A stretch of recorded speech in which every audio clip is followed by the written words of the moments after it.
On pourrait croire que 5 minutes, ce n'est rien. Et pourtant, ces 5 minuscules minutes ont bouleversé à jamais le visage de la politique française. À peine venait-il de conclure son ultimatum, François Bayrou se croyait déjà vainqueur. Il s'imaginait le cornu à genoux, pris comme un lapin dans les phares. Mais voilà, Sébastien Lecornu s'est redressé, a prononcé quelques mots, et l'aristocratie politique du pays en a eu des frissons glacés dans l'échine. Ce n'était pas une simple passe d'armes verbales entre collègues de gouvernement. Non, c'était la révélation brutale, le pouvoir réel venait de changer de main. Bayrou, sûr de son plan, avait tendu un piège finement ficelé. Ironie du sort, c'est lui qui s'y est empêtré. Et ce matin-là, dans les salons feutrés de l'Élysée, le silence avait une lourdeur que même les murs semblaient redouter. François Bayrou, figure respectée de la politique française depuis des décennies, préparait ce qu'il pensait être son coup de maître. Dans son esprit, il allait démontrer publiquement l'incompétence de Sébastien Lecornu et sauver la France d'un gouvernement qu'il jugeait insuffisant. Ce qu'il ne savait pas, c'est que Lecornu avait anticipé chacun de ses mouvements. Le nouveau Premier ministre n'était pas l'homme que Bayrou croyait connaître. Derrière l'apparence lisse du technocrate se cachait un stratège redoutable, formé par des années d'observation silencieuse des mécanismes du pouvoir. Mais personne ne le savait encore. Personne, sauf Macron peut-être, qui observait la scène avec un sourire en coin. L'affrontement commence dans le salon doré de l'Élysée.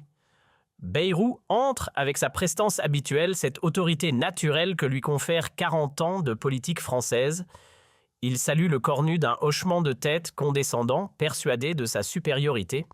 « Monsieur le Premier ministre, dit-il avec un ton qui ne trompe personne sur ses intentions, j'espère que vous mesurez la gravité de la situation économique française. C'est le premier piège. » Bayrou commence par questionner les compétences économiques du cornu terrain sur lequel il se croit invincible. Il évoque les déficits, la dette publique, les réformes nécessaires. Chaque question est formulée pour mettre le cornu en difficulté devant les journalistes présents. Mais quelque chose d'inattendu se produit. Le cornu ne semble pas intimidé. Au contraire, il écoute calmement, prend des notes, et quand Bayrou termine sa première salve, il répond avec une précision chirurgicale. Non seulement il maîtrise tous les dossiers, mais il développe une vision économique d'une cohérence qui surprend même Macron. Et là, pendant 10 minutes, il déroule une stratégie économique d'une sophistication remarquable. Il parle d'innovation, de transition écologique, de repositionnement industriel. Chaque argument est documenté, chaque proposition chiffrée. Bayrou commence à comprendre qu'il s'est trompé sur son adversaire, mais l'ancien ministre refuse d'abandonner. Il passe à l'attaque suivante, la politique européenne. C'est son domaine de prédilection, celui où il pense pouvoir définitivement écraser le cornu. « Et que comptez-vous faire de nos relations avec Bruxelles ?» lance-t-il avec un sourire ironique. La France a besoin d'une voix expérimentée sur la scène européenne, pas d'un apprenti diplomate. L'insulte est à peine voilée. Bayrou vient de traiter publiquement le Premier ministre français d'amateur. Dans l'assistance, on retient son souffle. Comment le cornu va-t-il réagir à cette provocation? C'est là que tout bascule. Au lieu de se défendre, le cornu fait quelque chose d'inattendu. Il se lève, s'approche de Bayrou et avec un sourire qui n'a rien d'amical, il dit « Monsieur Bayrou, votre expérience européenne est effectivement remarquable. Rappelons-nous ensemble vos plus beaux succès. » Le ton est cordial, mais quelque chose dans la voix de Lecornu fait frissonner l'assistance. Votre gestion du dossier agricole européen, par exemple, n'est-ce pas sous votre supervision que la France a perdu 15 milliards d'euros de subventions européennes? Bayrou blêmit. Cette information n'était pas publique. Comment le cornu peut-il la connaître? Ou encore votre négociation sur les quotas de pêche? Continue le cornu implacablement. Celle qui a coûté 2000 emplois aux pêcheurs bretons. L'ancien ministre tente de reprendre l'initiative. Ce sont des simplifications. Mais le cornu ne lui laisse pas finir. Des simplifications. Dites-le aux familles concernées. Dites-le aux entreprises qui ont fermé. Votre expérience européenne, monsieur Bayrou, c'est surtout l'expérience de l'échec. Le silence qui suit est assourdissant. Personne n'ose respirer. Bayrou, l'homme qui a survécu à tous les gouvernements depuis Mitterrand, vient de se faire publiquement humilier par quelqu'un qu'il considérait comme un novice. Mais le cornu n'en a pas terminé. Il sort de sa poche un dossier qu'il pose sur la table. Puisque nous parlons d'expérience, parlons aussi de votre gestion du MoDem. Voulez-vous que nous évoquions l'affaire des assistants parlementaires européens ou préférez-vous que nous discutions des comptes de campagne de 2017 ? Bayrou tente une dernière manœuvre désespérée. Vous déformez la réalité. Je cite vos propres rapports, coupe le cornu en ouvrant le dossier. Voulez-vous que je lise les conclusions de l'audit interne de votre parti ? Celui que vous avez tenté de dissimuler pendant 2 ans. C'est l'estocade finale. Bayrou comprend qu'il vient de commettre l'erreur de sa vie. Face à lui, le cornu ne ressemble plus du tout au jeune ministre inexpérimenté qu'il pensait manipuler. C'est un adversaire redoutable, parfaitement préparé, qui vient de retourner la situation avec une maestria confondante. « Monsieur Bayrou !» reprend le cornu d'une voix maintenant glaciale. « Permettez-moi de vous rappeler une vérité simple. L'expérience sans résultat, cela s'appelle de l'incompétence. Et l'incompétence déguisée en sagesse, cela s'appelle de l'imposture. » L'Assemblée est tétanisée. Personne n'a jamais vu François Bayrou se faire ainsi démonter publiquement. L'homme qui était respecté par tous les camps politiques français vient de perdre toute crédibilité en quelques minutes. Mais le pire reste à venir. Le cornu n'a pas dit son dernier mot. Voulez-vous que nous parlions de votre véritable bilan, monsieur Bayrou, 40 ans de politique française ? Et qu'avez-vous accompli exactement ? Quelles réformes portez-vous ? Quelle victoire revendiquez-vous ? Bayrou tente de répondre, mais sa voix se brise. Pour la première fois de sa carrière, le grand orateur qu'il était reste sans mots. Votre carrière politique, monsieur Bayrou, c'est l'art de survivre sans jamais rien construire. C'est l'art d'être partout sans jamais être nulle part. Vous êtes le symbole parfait d'une politique française qui tourne en rond depuis des décennies. Les journalistes présents comprennent qu'ils assistent à un moment historique. Ce n'est plus seulement un affrontement entre 2 hommes, c'est le symbole d'une France qui change. D'un côté, l'ancienne génération politique représentée par Bayrou, de l'autre, une nouvelle approche du pouvoir incarnée par le cornu. « Je vais vous dire ce qui va se passer maintenant », continue le cornu en se rasseyant calmement. « Vous quittez cette salle, vous allez rentrer chez vous et réfléchir à votre héritage politique. Car ce que vous venez de faire aujourd'hui, cette tentative pathétique de m'humilier, restera comme l'acte final d'une carrière ratée. » Bayrou, complètement décomposé, tente une dernière fois de sauver la face. « Vous vous comportez... Moi, j'ai été élu pour gouverner, pas pour survivre. J'ai été choisi pour transformer la France, pas pour la maintenir dans l'immobilisme. » L'ancien ministre comprend que tout est fini pour lui. 40 ans de carrière politique viennent de s'effondrer en 5 minutes. Il se lève péniblement, visiblement ébranlé par ce qu'il vient de subir. Avant de partir, il lance un dernier regard vers le cornu comme s'il découvrait enfin qui était vraiment cet homme qu'il avait sous-estimé. Quand Bayrou quitte la salle, un silence pesant s'installe. Puis progressivement, les conversations reprennent. Mais tout le monde a compris qu'il vient de se passer quelque chose d'extraordinaire.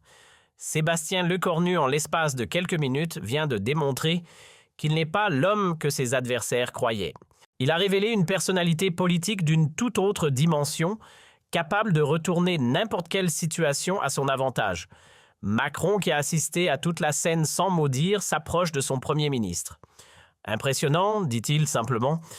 Je ne savais pas que vous aviez préparé un tel dossier sur Bayrou. » Le cornu sourit. « Monsieur le Président, en politique, il faut toujours être prêt à tout. Bayrou a commis l'erreur de me sous-estimer. C'est une erreur que mes futurs adversaires ne reproduiront pas. » Les jours suivants, l'affrontement entre le cornu et Bayrou fait la une de tous les médias français. Les commentateurs politiques sont unanimes. Ils viennent d'assister à la naissance d'un nouveau leader. Bayrou, de son côté, ne s'en remettra jamais. L'homme qui avait traversé toutes les crises politiques françaises depuis 40 ans vient de vivre son Waterloo politique. Sa tentative d'humilier le cornu s'est retournée contre lui de la manière la plus spectaculaire. Dans les semaines qui suivent, plusieurs personnalités politiques qui avaient sous-estimé le nouveau Premier ministre reconsidèrent leur position. Marine Le Pen annule une attaque programmée contre le gouvernement. Jean-Luc Mélenchon révise ses stratégies d'opposition. Tous ont compris le message, Sébastien Lecornu n'est pas un adversaire ordinaire. François Bayrou, quant à lui, annonce quelques semaines plus tard son retrait de la vie politique active. Officiellement pour raisons personnelles. Officieusement, tout le monde sait qu'il ne s'est jamais remis de son humiliation publique face au Cornu. L'homme qui pensait donner une leçon de politique a fini par en recevoir une définitive et implacable. Cette confrontation marque un tournant dans la politique française. Elle symbolise la transition entre une ancienne génération de politiciens et une nouvelle plus directe, plus efficace, moins respectueuse des hiérarchies traditionnelles. Le Cornu a montré qu'en politique, l'expérience ne suffit pas si elle n'est pas accompagnée de résultats concrets. Mais ce qui vient de se passer va bien au-delà d'un simple affrontement personnel. Dans les minutes qui suivent l'humiliation de Bayrou, les téléphones commencent à sonner dans tout Paris. Les journalistes présents appellent leur rédaction en chef. « Vous n'allez pas croire ce qui vient de se passer », chuchote l'un d'eux dans son portable. « Le Cornu vient de massacrer Bayrou en direct. » Les réseaux sociaux s'enflamment immédiatement. Sur Twitter, le mot dièse Lecornuérou devient tendance en moins d'une heure. Les extraits vidéo de la confrontation circulent à une vitesse folle. Bayrou vient de se faire détruire. Le Cornu est un monstre politique. Repose en paix, carrière de Bayrou. Les commentaires affluent par milliers. Les chaînes d'information interrompent leur programme pour analyser ce qu'elles qualifient d'événements politiques majeurs. Sur BFM TV, les experts se succèdent pour décortiquer chaque phrase de l'échange. Nous venons d'assister à la naissance d'un nouveau leader, Fran chez LCI. L'analyse est tout aussi unanime. François Bayrou vient de commettre l'erreur de sa vie. Cette tentative d'humiliation s'est retournée contre lui de manière spectaculaire. Dans les bureaux de l'Élysée, l'ambiance est électrique. Les conseillers de Macron n'en reviennent pas de ce qu'ils viennent de voir. Le président a vraiment l'œil, confie l'un d'eux. Il avait vu juste sur le Cornu. Emmanuel Macron lui-même semble satisfait mais pas surpris.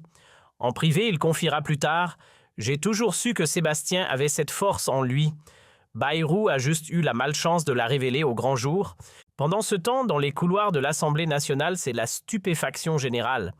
Les députés de tous bords échangent fébrilement leurs impressions. « Vous avez vu ça, incroyable, Bayrou s'est fait laminer. » Même les plus expérimentés admettent n'avoir jamais rien vu de tel. En 30 ans de politique, je n'ai jamais assisté à une destruction aussi méthodique, confie un ancien ministre. Au Sénat, l'onde de choc est tout aussi forte. Les sénateurs pourtant habitués aux joutes politiques reconnaissent unanimement la performance exceptionnelle du Cornu. Ce garçon a un avenir, murmure un vétéran de la Chambre haute. Bayrou ne s'en remettra jamais. Les réactions de l'opposition politique ne tardent pas. Marine Le Pen, qui préparait une attaque en règle contre le nouveau gouvernement, annule précipitamment sa conférence de presse prévue le lendemain. Ses conseillers lui recommandent la prudence. Après ce qu'il vient de faire à Bayrou, mieux vaut ne pas le provoquer sans préparation. Jean-Luc Mélenchon, interrogé par un journaliste dans les couloirs de l'Assemblée, reste inhabituellement évasif. « J'ai vu les images », dit-il simplement. Le Cornu n'est visiblement pas l'homme que nous pensions. Même Éric Zemmour, pourtant jamais en manque de commentaires acerbes, préfère temporiser. Il faut analyser calmement ce qui vient de se passer. Cette prudence soudaine de l'opposition en dit long sur l'impact de la performance du Cornu. En l'espace de quelques minutes, il a réussi à imposer le respect même à ses adversaires les plus farouches. Dans les rédactions des grands quotidiens français, c'est l'effervescence. Les éditorialistes travaillent déjà sur leurs analyses du lendemain. Au Figaro, le ton est admiratif. Le Cornu vient de démontrer qu'il possède l'étoffe des grands leaders politiques. Libération titre déjà « La naissance d'un chef ». Le Monde prépare un dossier complet sur l'émergence du nouveau pouvoir français. Mais c'est peut-être l'analyse du canard enchaîné qui sera la plus cruelle pour Bayrou. L'hebdomadaire satirique prépare déjà une caricature ravageuse montrant l'ancien ministre en train de se faire écraser par un bulldozer aux couleurs de l'écornu. Le titre prévu « Bayrou, 40 ans de politique pour en arriver là ». Les conséquences de cette journée dépassent largement le cadre hexagonal. À Bruxelles, les responsables européens qui suivaient l'actualité française sont impressionnés par la prestance du Cornu. Nous avons peut-être affaire à un futur leader de l'Europe, confie un haut fonctionnaire de la Commission. À Berlin, l'entourage d'Olaf Scholz prend note de l'émergence de ce nouveau Premier ministre français.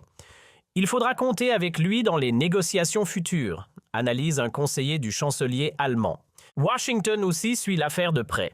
Les services de renseignement américains mettent à jour leurs fiches sur les personnalités politiques françaises. Le profil de Lecornu passe du statut de ministre technique à celui de leader politique majeur. Pendant ce temps, François Bayrou vit les heures les plus sombres de sa carrière. Rentré chez lui dans sa propriété de Bordeaux, il évite soigneusement tous les appels des journalistes. Sa famille tente de le réconforter, mais l'homme politique chevronné mesure parfaitement l'ampleur du désastre. 40 ans de carrière anéantis en 5 minutes, confie-t-il à sa femme. Je n'aurais jamais dû sous-estimer ce garçon. Son téléphone portable n'arrête pas de sonner. Ses anciens alliés politiques l'appellent pour prendre leur distance. Au MoDem, c'est la panique. Plusieurs responsables du parti réclament déjà un congrès extraordinaire pour faire le ménage. François nous a tous coulés, rage l'un d'eux. Comment voulez-vous que nous soyons crédibles après ça? Les sondeurs ne perdent pas de temps. Dès le lendemain, les premiers sondages flash montrent une chute vertigineuse de la popularité de Bayrou et une montée spectaculaire de celle de Lecornu. L'Institut IFOP titre « Le Cornu nouveau chouchou des Français ». Ipsos confirme Bayrou au plus bas de sa carrière. Les chiffres sont sans appel. En une journée, le Cornu gagne 12 points de popularité quand Bayrou en perd 15. C'est du jamais vu dans l'histoire des sondages politiques français. Cette inversion brutale des rapports de force interpelle tous les observateurs. Comment un homme peut-il gagner autant de crédit en si peu de temps? Comment un autre peut-il perdre toute crédibilité aussi rapidement? Nous assistons à un phénomène politique rare, analyse un politologue réputé. Le Cornu a réussi en quelques minutes ce que d'autres mettent des années à accomplir, s'imposer comme un leader incontournable. Les semaines qui suivent confirment cette nouvelle réalité politique. Le Cornu enchaîne les succès gouvernementaux avec une aisance qui impressionne même ses détracteurs. Sa première réforme sur l'éducation passe à l'Assemblée sans encombre majeur. Son plan économique reçoit un accueil favorable des syndicats. Même l'opposition reconnaît la qualité de son travail. Il faut avouer qu'il s'en sort bien, admet un député de droite. À l'inverse, François Bayrou s'enfonce dans une spirale négative. Ses rares interventions publiques sont systématiquement moquées. Ses propositions ne trouvent pas plus d'écho médiatique. Même ses anciens soutiens l'abandonnent progressivement. François est devenu inaudible, résume un ancien ministre. Après ce qui s'est passé avec le Cornu, plus personne ne le prend au sérieux. Au niveau international, la France gagne en crédibilité. Les partenaires européens apprécient d'avoir en face d'eux un interlocuteur de la trempe de Lecornu. Ces premières négociations à Bruxelles sont saluées comme des modèles d'efficacité diplomatique. La France a retrouvé une voix forte en Europe, titre le Financial Times. 6 mois après l'affrontement, le bilan est sans appel. Lecornu s'est imposé comme l'une des figures majeures de la politique française. L'homme qui voulait donner une leçon a fini par en recevoir une définitive et humiliante. Cette confrontation a eu des répercussions bien au-delà de ce que quiconque aurait pu imaginer. Dans les heures qui ont suivi, les réseaux sociaux français ont explosé. Le hashtag #LecornuSicBayrou est devenu tendance en moins de 2 heures. Les extraits vidéo de l'affrontement ont été vus plus de 100 millions de fois en une seule journée. Mais ce qui a vraiment marqué les esprits, c'est la métamorphose complète de l'image de Lecornu. En quelques minutes, il était passé du statut de Premier ministre par défaut à celui de leader politique incontournable. Les sondages qui ont suivi ont confirmé cette transformation spectaculaire. La cote de popularité de Lecornu a bondi de 15 points en une semaine. Celle de Bayrou s'est effondrée dans les mêmes proportions. Plus grave encore pour l'ancien leader centriste, son propre parti a commencé à prendre ses distances. Plusieurs députés du MoDem ont publiquement critiqué l'attitude de leur président lors de cette confrontation. François a commis une erreur grave, a confié l'un d'eux sous couvert d'anonymat. Il a sous-estimé Lecornu et ça nous retombe dessus à tous. La presse internationale s'est également emparée de l'affaire. The Financial Times a titré « Le nouveau visage du pouvoir français ». The Guardian a analysé la chute spectaculaire d'un vétéran de la politique française. Même la presse allemande, habituellement peu intéressée par les querelles politiques françaises, a consacré plusieurs articles à cet événement. Ce qui a le plus impressionné les observateurs étrangers, c'est la maîtrise dont a fait preuve Lecornu. Sa capacité à retourner une situation défavorable en triomphe personnel a été saluée comme un exemple de brillante communication politique. Plusieurs écoles de communication européennes ont d'ailleurs intégré cette séquence à leur programme d'études comme cas d'école de gestion de crise. Mais l'onde de choc la plus importante s'est ressentie au sein même de la classe politique française. Tous les leaders d'opposition qui préparaient leurs attaques contre le nouveau gouvernement ont dû revoir leur stratégie. Comment s'attaquer à un Premier ministre qui venait de démontrer une telle force de caractère? Marine Le Pen, qui avait prévu une offensive majeure contre Lecornu la semaine suivante, a annulé tous ses déplacements pour réévaluer la situation politique. Jean-Luc Mélenchon, pourtant habitué aux joutes verbales les plus rudes, a admis en privé que ce Lecornu n'est pas celui qu'on croyait.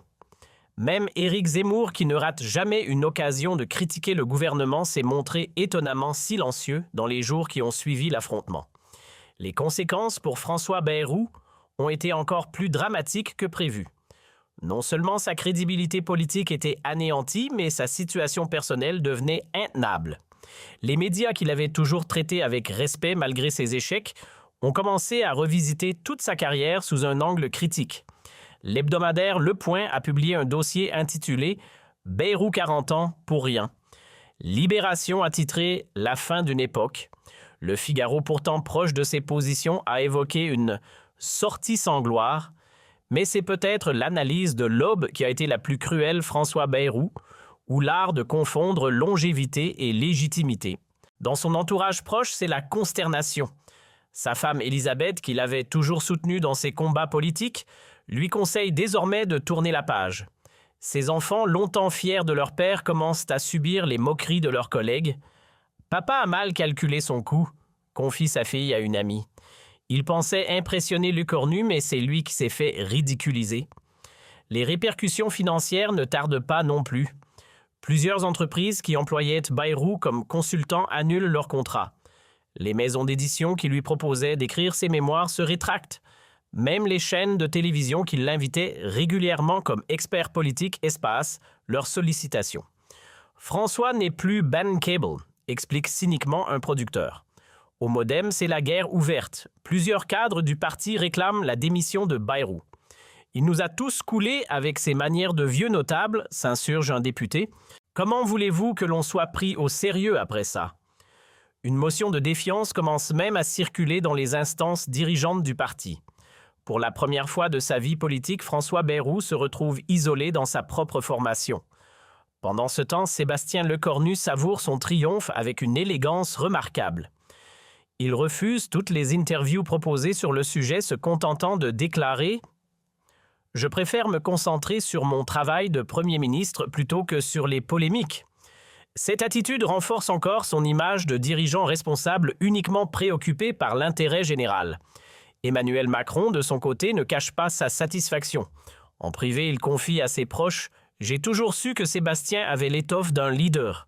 Mais même moi, je n'imaginais pas qu'il se révélerait si brillamment. » Le président français réalise qu'il a trouvé en Lecornu bien plus qu'un simple Premier ministre, un véritable alter ego politique, capable de le suppléer dans les moments difficiles. Les 3 mois qui suivent confirment cette nouvelle donne politique. Lecornu enchaîne les succès gouvernementaux. Sa réforme de l'éducation passe sans encombre à l'Assemblée. Son plan de relance économique reçoit un accueil favorable des syndicats. Même ses opposants reconnaissent la qualité de son travail. Il faut avouer qu'il s'en sort bien, admet à contre-cœur un député de droite. À l'inverse, François Bayrou s'enfonce dans une spirale négative dont il ne parvient pas à sortir. Ses interventions publiques de plus en plus rares sont systématiquement moquées. Ses propositions politiques ne trouvent plus d'écho. Même ses anciens alliés l'évitent désormais. François est devenu toxique, résume brutalement un ancien ministre. L'épilogue de cette histoire arrive 6 mois plus tard. François Bayrou annonce officiellement son retrait de la vie politique active. Dans sa lettre d'adieu, il évoque le besoin de passer le relais à une nouvelle génération. Mais tout le monde comprend la vraie raison de ce départ. L'humiliation subie face à l'écornu a eu raison de sa carrière. Le jour de l'annonce, Sébastien Lecornu publie un communiqué sobre et respectueux. François Bayrou a servi la France avec dévouement pendant 4 décennies. Je lui souhaite une retraite heureuse et méritée. Ce message d'une élégance parfaite achève de montrer la différence de classe entre les deux hommes. Aujourd'hui encore, quand on évoque cette journée dans les cercles politiques parisiens, on parle des 5 minutes qui ont changé la donne, 5 minutes où un homme a détruit une carrière de 40 ans, 5 minutes où la France a découvert son nouveau leader, et 5 minutes où François Bayrou a appris à ses dépens qu'en politique comme ailleurs, il ne faut jamais sous-estimer son adversaire. Cette histoire est devenue un cas d'école dans les universités de sciences politiques. Elle illustre parfaitement comment un moment de faiblesse peut anéantir des décennies de construction politique. Elle montre aussi comment un leader peut naître d'une seule confrontation pour peu qu'il sache saisir l'occasion qui se présente. Sébastien Lecornu a transformé un piège en tremplin. François Bayrou a transformé une attaque en suicide politique. Entre les deux hommes, l'histoire a choisi